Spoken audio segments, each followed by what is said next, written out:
దర్శి మండల ప్రజలందరికీ Darsi police station SI మురళీశ్వరి మాట్లాడుతున్నాను. అందరికీ నమస్కారాలు. మనకి ఈ నెల 27వ తేదీన వినాయక చవితి పండుగ సందర్భంగా ప్రతి గ్రామంలో దర్శి టౌన్లో ఈ వినాయక బొమ్మలు ఏర్పాటు చేస్తున్నారు చాలామంది. ఈ వినాయక బొమ్మలు ఏర్పాటు చేసేవాళ్ళు తప్పనిసరిగా మీరు పోలీసు వారి పర్మిషన్ తీసుకోవాలి. దానికి సంబంధించి సింగిల్ విండో విధానంలో ఒక యాప్ని క్రియేట్ చేశారు. అది మీ మొబైల్లో కూడా డౌన్లోడ్ చేసుకొని ఆ యాప్ ద్వారానే మీరు పర్మిషన్ తీసుకోవాలి. ఆ యాప్ ద్వారా మీరు పంపిస్తే పోలీస్ స్టేషన్కి వస్తుంది. దాన్ని నేను చూసి వెరిఫై చేసి నేను పర్మిషన్ని ఆన్లైన్లోనే మీకు ఇస్తాను. ఆ ఆన్లైన్లో నేను పర్మిషన్ ఇచ్చాక ఒక క్యూఆర్ కోడ్ జనరేట్ అవుతుంది.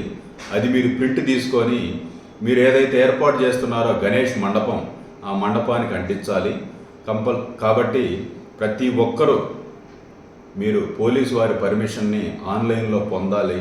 ఎవరైతే పోలీసు వారి పర్మిషన్ లేదో అటువంటి వాళ్ళకి చట్టపరంగా చర్యలు తీసుకుంటాం. వాళ్ళకి ఆ రోజు గణేష్ నిమజ్జనానికి కానీ లేకపోతే ఇంకో విషయానికి కానీ మేము ఎటువంటి పరిస్థితుల్లో సహకరించము, పర్మిషన్ కూడా ఇవ్వము. కాబట్టి తప్పనిసరిగా ప్రతి ఒక్కరూ ఎంత చిన్న బొమ్మ అయినా సరే మీరు పర్మిషన్ తీసుకోవాలి. అలాగే మీరు ఎవరైతే వినాయకుని బొమ్మను ఏర్పాటు చేసుకుంటున్నారో అక్కడ సీసీ కెమెరాలు ఏర్పాటు చేసుకోవాలి. విగ్రహం కనపడేటట్టు ప్రతి ఒక్కరూ సీసీ కెమెరాలు ఏర్పాటు చేసుకోవాలి. తప్పనిసరిగా సీసీ కెమెరాలు ఏర్పాటు చేసుకోవాలి. అలాగే నైటు రాత్రులు పూజా కార్యక్రమాలు అయిపోయిన తర్వాత మినిమం తక్కువలో తక్కువ ఒక ఇద్దరు ఆ మండపంలో పడుకోవాలి. పొద్దున వరకు నైటు ఆ బొమ్మని అలానే వదిలేయకుండా తప్పనిసరిగా కనీసం ఒక ఇద్దరు ఆ మండపంలో మీరు పడుకొని కాపలాగా ఉండాలి.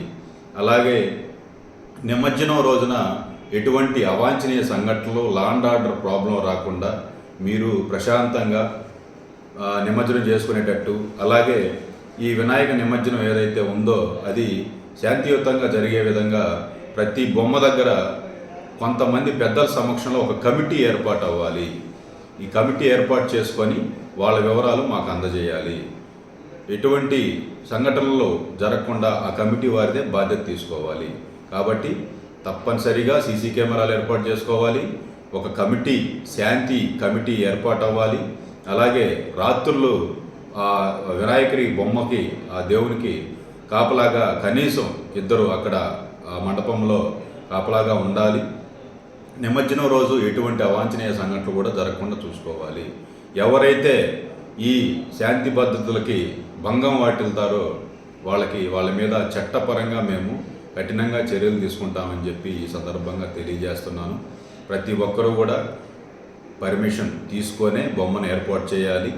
ముఖ్యంగా సీసీ కెమెరాలు కూడా ఏర్పాటు చేసుకోవాల్సిందిగా దర్శి పోలీస్ స్టేషన్ ఎస్ఐగా నేను మిమ్మల్ని అందరినీ, మండల ప్రజలందరినీ, గ్రామాల్లో కానీ టౌన్లో కానీ వార్డుల్లో కానీ ప్రతి ఒక్కరిని ఎవరైతే ఏర్పాటు చేస్తున్నారో వాళ్ళని నేను రిక్వెస్ట్ చేసుకుంటున్నాను. మీరు ప్రతి ఒక్కరూ పర్మిషన్ తీసుకొని బొమ్మను పెట్టుకొని మీ యొక్క భక్తిని చాటుకోవాలి. ఈ సందర్భంగా ముందస్తుగా అందరికీ వినాయక చవితి శుభాకాంక్షలు తెలియజేస్తున్నాను.